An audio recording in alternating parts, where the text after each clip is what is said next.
Nuestro tema de historia es el impulso a la economía. Como se acordarán, en temas pasados habíamos visto la Revolución Mexicana y sus repercusiones. La Revolución Mexicana nos había dejado muchos problemas económicos. Entre ellos, pues la tierra producía muy pocos alimentos y a muchos campesinos les habían arrebatado sus tierras. Las tierras se las habían quitado y pues no tenían trabajo. Eso provocó que, aparte de que hubiera muchos desempleos, también, si se acuerdan, no se respetaban los derechos de los trabajadores.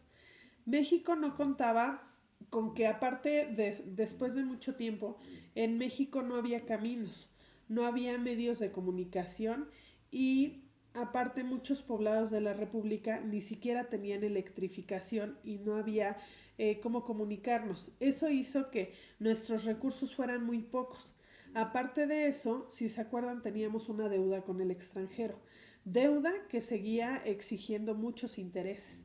Entre 1910 y 1930, México no tuvo nada de crecimiento, al contrario, nuestra economía iba cada día peor.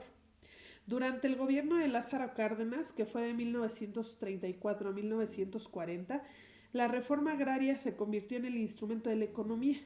Aparte de eso, en muchos estados se formaron ejidos, así como la industria petrolera tuvo mucho auge.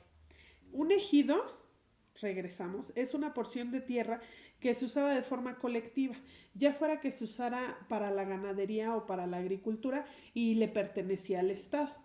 Como les digo, ya sea los ejidos o la industria petrolera, pues era lo que tenían éxito. Pasó el tiempo y en 1940 se perdió la importancia de la agricultura y en su lugar llegó la industrialización. Eso hizo que se fabricaran muchos productos y que, aparte, la demanda de las materias primas y la mercancía fueran cada día más en alza. Algo que nos ayudó muchísimo fue que estaba la guerra mundial, la Segunda Guerra Mundial. ¿Cómo nos ayudó esto? Bueno, pues muchos países no producían o no hacían productos. Eso hizo que nosotros, que sí estábamos fabricando, pues pudiéramos venderle a otros países.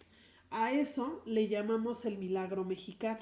El milagro mexicano, entonces, nos ayudó muchísimo porque hubo un periodo largo en donde lógicamente teníamos dinero y teníamos ingresos de otros países. Lo malo fue que también tuvo repercusiones. ¿Qué fue lo malo de ese milagro mexicano? Pues que no invertimos nuestro dinero, ese dinero que estaba entrando a México, no lo invertimos ni en tecnología ni en maquinaria pesada, que era lo que teníamos que haber hecho como gobierno. Como no hicimos eso, obviamente nos seguimos importando productos de otros países. Cuando terminó ese milagro mexicano, bueno, pues otros países nos seguían vendiendo sus productos. La industria cada día necesitaba menos personas, menos empleados, ya que las máquinas obviamente ocupaban el lugar de los empleados. Eso también hizo que cada día hubiera más desempleo y ese desempleo provocó una crisis económica en 1970. Esa crisis económica repercutió muchísimo en nuestro país porque tuvimos que empezar a importar productos de Estados Unidos. Les tuvimos que empezar a comprar productos y no precisamente productos poco necesarios, sino desde nuestra canasta básica, o sea, desde alimentos básicos, los traíamos de Estados Unidos. Desafortunadamente, eso hizo que el gobierno fuera perdiendo cada día más recursos y entonces empezamos a pedir otra vez el préstamo, y lo que hizo esto de pedir préstamos fue que creciera nuestra deuda extranjera y pues obviamente también los intereses que ya debíamos.